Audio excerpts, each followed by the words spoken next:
সর্বোচ্চ ভোট পেয়ে পরিচালক পদে নির্বাচিত, এরপর একক প্রার্থী হিসেবে হয়েছেন সভাপতি। রোববারের নির্বাচন শেষে বাংলাদেশ ক্রিকেট বোর্ডের ইতিহাসের পঞ্চম নির্বাচিত সভাপতি হিসেবে দায়িত্ব পেয়েছেন তামিম ইকবাল। সভাপতি হওয়ার কিছুক্ষণের মধ্যে সংবাদ সম্মেলনে হাজির হয়ে প্রশ্নবাণে জর্জরিত ছিলেন তামিম। একে একে দিলেন সব প্রশ্নের জবাবও।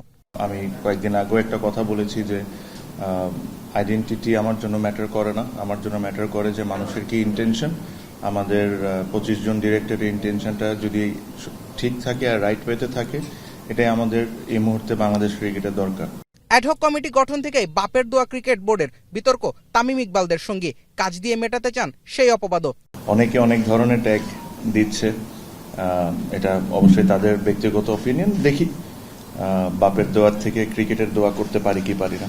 গঠনতন্ত্রের নিয়ম না মেনেই ক্যাটাগরি 2 থেকে সহসভাপতি নির্বাচিত হয়েছেন ফাহিম সিনহা। একক সহসভাপতি থাকার ব্যাখ্যাও দিয়েছেন তামিম ইকবাল। আমি এটা প্রস্তাব দিয়েছিলাম যে এখন একজন ভাইস প্রেসিডেন্ট, যে ভবিষ্যতে আরেকজনকে যে আমরা নিব না তা না, কিন্তু এই কথাটাই আমি বোর্ডে বলে নিয়েছি যে আপাতত আমরা একজনকে নিয়ে আগাবো।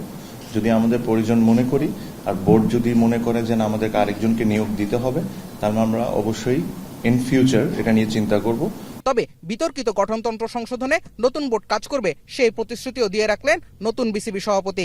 গঠনতন্ত্র অবশ্যই এটা নিয়ে অনেক বিতর্কিত, অনেক কিছু হয় বা অনেক কোয়েশ্চেন্স আছে। এটা নিয়ে অবশ্যই আমরা মাত্র আজকে একসাথে বসেছি। আমি যেটা বললাম যে 25 জন হয়তো বা অনেকজনকে আমি ব্যক্তিগতভাবে চিনি না, ওনাদের সাথে এটা বসে যেসব জিনিস করার দরকার, যেগুলো জিনিস সবাই আমরা এগ্রি করি, আমরা এভাবে করব। বিগত 1.5 বছরকে চ্যালেঞ্জিং উল্লেখ করে সামনের দিনগুলোতে দেশের ক্রিকেটের সম্মান ফিরিয়ে আনার কথাও শোনালেন তামিম। আমরা কেন না একটা প্যানেল ডিক্লেয়ার করি। জুবায়ের আহমেদ, এখন, ঢাকা। ওগুলো আপনাদের সাথে শেয়ার করব।